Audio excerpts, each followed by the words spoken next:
കൊച്ചിയിലെ വഖഫ് സംരക്ഷണ സമ്മേളനത്തെ ചൊല്ലി സമസ്തയിൽ ഭിന്നത എന്നുള്ളതാണ്. സമ്മേളനത്തിൽ നിന്ന് ദക്ഷിണ കേരള ജമിയത്തുൽ ഉലമ പിന്മാറി. സംസ്ഥാന സെക്രട്ടറി തൊടിയൂർ മുഹമ്മദ് കുഞ്ഞ് മൗലവി സമ്മേളനത്തിൽ പങ്കെടുക്കില്ല. വഖഫ് സംരക്ഷണ സമ്മേളനം എന്ന് പറഞ്ഞിട്ട് അത് ഒരു സുന്നി ഐക്യ സമ്മേളനമാക്കിയിട്ടാണ് ഇപ്പൊ നടത്തുന്നത്.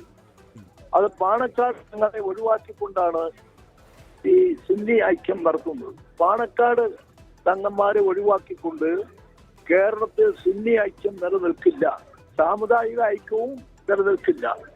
അപ്പൊ പാണക്കാട് തങ്ങളെ ഒഴിവാക്കിക്കൊണ്ട് നടത്തുന്ന സുന്നി ഐക്യ സമ്മേളനമായതുകൊണ്ട് ദക്ഷിണ കേരള ജമിയത്തുൽ ഉലമ ഔദ്യോഗികമായി അത് സംബന്ധിക്കുന്നില്ല. റാഫി കരീമാണ് വാർത്ത. റാഫിയും ഈ മുസ്ലിം ലീഗ് സംസ്ഥാന അധ്യക്ഷൻ സാദിഖ് അലി ശിഹാബ് തങ്ങളെ അതിലേക്ക് ക്ഷണിക്കാത്തതാണോ അതിന്റെ വിയോജിപ്പിന്റെ കാരണം, ആ പിന്മാറ്റത്തിന്റെ കാരണം?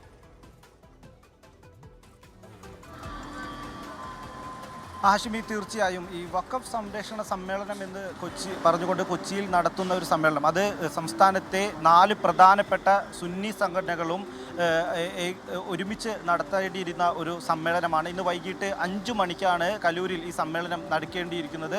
ഈ സമ്മേളനത്തിലേക്ക് ഇപ്പോൾ ദക്ഷിണ കേരള ജമിയത്തുൽ ഉലമ പങ്കെടുക്കില്ല എന്ന് വ്യക്തമാക്കിയിരിക്കുകയാണ്. ദക്ഷിണ കേരള ജമിയത്തുൽ ഉലമയുടെ സംസ്ഥാന ജനറൽ സെക്രട്ടറി തൊടിയൂർ കുഞ്ഞ് മുഹമ്മദ് മൗലവി. ഇതിൻ്റെ പ്രധാനപ്പെട്ട കാരണം ഈ സമ്മേളനത്തിലേക്ക് മുസ്ലിം ലീഗ് സംസ്ഥാന അധ്യക്ഷൻ പാണക്കാട് സാദിഖ് അലി ശിഹാബ് തങ്ങളെ ക്ഷണിച്ചില്ല എന്നുള്ളത് തന്നെയാണ്. കാരണം ഈ സമ്മേളനം 4 സുന്നി സംഘടനകളും ഒരുമിച്ച് നടത്തുന്നു എന്നുള്ളത് കൊണ്ട് തന്നെ ഇതൊരു സുന്നി ഐക്യ സമ്മേളനമായി മാറി എന്നുള്ളതാണ് പ്രധാനപ്പെട്ട ഒരു കാരണം. വഖഫ് സംരക്ഷണ സമ്മേളനം എന്ന പേരിൽ ഒരു സുന്നി ഐക്യ സമ്മേളനമായി ഈ പരിപാടിയെ സംഘാടകർ മാറ്റി എന്നുള്ളൊരു ആരോപണവും ഇതുമായി ബന്ധപ്പെട്ട് ഉയർന്നു വരുന്നുണ്ട്. ഇത്തരത്തിലൊരു സുന്നി ഐക്യ സമ്മേളനം നടക്കുമ്പോൾ അതിലേക്ക് പ്രധാനപ്പെട്ടതായി ക്ഷണിക്കേണ്ട വ്യക്തിയായിരുന്നു പാണക്കാട് സാദിഖ് അലി ശിഹാബ് തങ്ങൾ എന്നുള്ളതാണ്. ഈ തങ്ങളെ ക്ഷണിക്കാണ്ട് നടത്തുന്ന സമ്മേളനത്തിൽ നിന്ന് വിട്ടുനിൽക്കുക എന്നുള്ളതാണ് ഇപ്പോൾ ദക്ഷിണ കേരള ജമിയത്തുൽ ഉലമ തീരുമാനിച്ചിരിക്കുന്നത്. ഒപ്പം തന്നെ നാളെ ഇതുമായി ബന്ധപ്പെട്ടുള്ള കോടതി വിധി വരാനിരിക്കെ ഇന്ന് ഇത്തരത്തിലൊരു പ്രതിഷേധ സമ്മേളനം നടത്തുന്നതിൽ പ്രസക്തിയില്ല എന്നും ദക്ഷിണ കേരള ജമിയത്തുൽ ഉലമ ഇതുമായി ബന്ധപ്പെട്ട് നിലപാടെടുക്കുന്നുണ്ട്.